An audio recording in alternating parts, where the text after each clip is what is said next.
नमस्कार, radio money 9 पर आप सबका बेहद स्वागत है। मैं हूँ ईरा और अब समय हो चला है हमारे वीकली पॉडकास्ट प्रॉपर्टी वाला का। तो चलिए शुरू करते हैं। रमेश नोएडा के निवासी हैं। बीते दिनों उनके पास एक नोटिफिकेशन आया।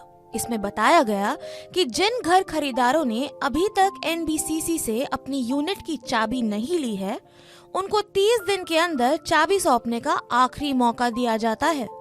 ऐसा ना करने पर संबंधित यूनिट को रद्द माना जाएगा।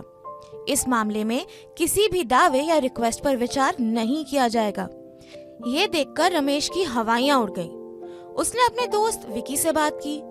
विकी के पास भी यही नोटिफिकेशन आया था। दरअसल रमेश और विकी ने आम्रपाली ग्रुप के किसी प्रोजेक्ट में फ्लैट बुक कराया था।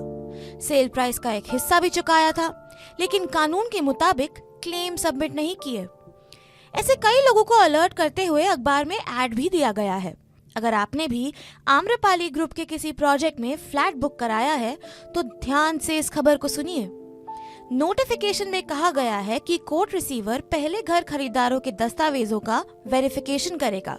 उसके बाद ही उनको एनओसी और पोजेशन लेटर मिल सकता है। कहा जा रहा है कि ऐसे कई मामले हैं जहां आम्रपाली के अलग अलग प्रोजेक्ट्स में खरीदारों ने घर की चाबियां पाने के लिए एनबीसीसी ऑफिस से संपर्क नहीं किया है। कुछ ग्राहक ऐसे हैं जिन्होंने अपार्टमेंट बुक किया था और संभवतः सेल प्राइस का एक हिस्सा भी चुकाया है, लेकिन कानून के मुताबिक क्लेम सबमिट नहीं किए हैं। इस मामले में 22 अप्रैल को अखबार में एक ऐड भी दिया गया।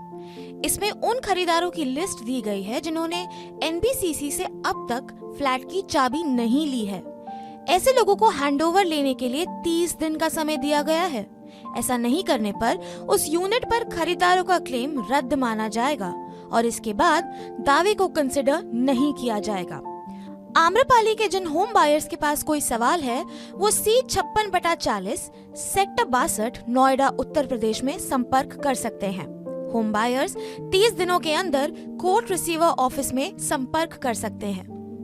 अब बढ़ते हैं अगली खबर की ओर। चालू वित्त वर्ष के दौरान घरों की मांग और कीमत में नरमी आने की संभावना है। इस दौरान घरों की बिक्री में 8 से 10% और कीमत में लगभग 5% की ही सालाना बढ़ोतरी होने का अनुमान है। रेटिंग एजेंसी इंडिया रेटिंग्स के मुताबिक बीते वित्त वर्ष में घरों की बिक्री में सालाना आधार पर 25% से ज्यादा और कीमतों में 22% की बढ़ोतरी हुई थी। इंडिया रेटिंग्स का कहना है कि तुलनात्मक आधार प्रभाव और बड़ी मात्रा में नए प्रोजेक्ट्स शुरू होने की वजह से चालू वित्त वर्ष में कीमतों में मामूली बढ़ोतरी होने का अनुमान है। हालांकि टियर 2 और टियर 3 शहरों में कीमतों में सिग्निफिकेंट बढ़ोतरी देखने को मिल सकती है। तीसरी खबर महारेरा की बड़ी कार्रवाई पर है। दरअसल महाराष्ट्र हाउसिंग रेगुलेटर की बड़ी कार्रवाई सामने आई है। महारेरा ने चिंता जताते हुए घर खरीदारों को आगाह करते हुए बताया है कि डेवलपर्स अपना काम सही तरीके से नहीं कर रहे हैं, जिससे साफ जाहिर होता है कि डेवलपर्स रेगुलेशन और कंप्लायंस को नजरअंदाज कर रहे हैं। महारेरा ने कंस्ट्रक्शन स्टेटस और क्वार्टरली रिपोर्ट नहीं सबमिट करने पर कार्रवाई की है। जनवरी से अप्रैल 2023 के बीच कई प्रोजेक्ट लॉन्च किए गए जिन पर कार्रवाई की गई है। महारेरा ने 212 हाउसिंग प्रोजेक्ट्स सस्पेंड कर दिए हैं। महारेरा के पास जनवरी से अप्रैल 2023 के बीच करीब 2369 प्रोजेक्ट्स ने, जिसमें से करीब 886 ने अपना QPR नहीं जमा किया है। इसके चलते महारेरा ने रेगुलेशन एंड डेवलपमेंट एक्ट 2016 के तहत इन प्रोजेक्ट पर नोटिस जारी किया, जिसमें उन्हें सुधार कर जवाब देने के लिए करीब 30 दिन का समय दिया गया था। इसके साथ ही सेक्शन 7 के तहत इन परियोजनाओं को सस्पेंड कर प्रोजेक्ट से जुड़े बैंक अकाउंट फ्रीज करने और ट्रांजैक्शन रोकने का भी प्रावधान शामिल है। तो ये था हमारा आज का पॉडकास्ट प्रॉपर्टी वाला।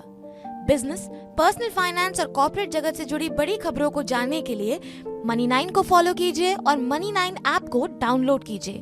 मैं हूँ ईरा पुराणिक। अभी लेती हूँ आपसे विदा।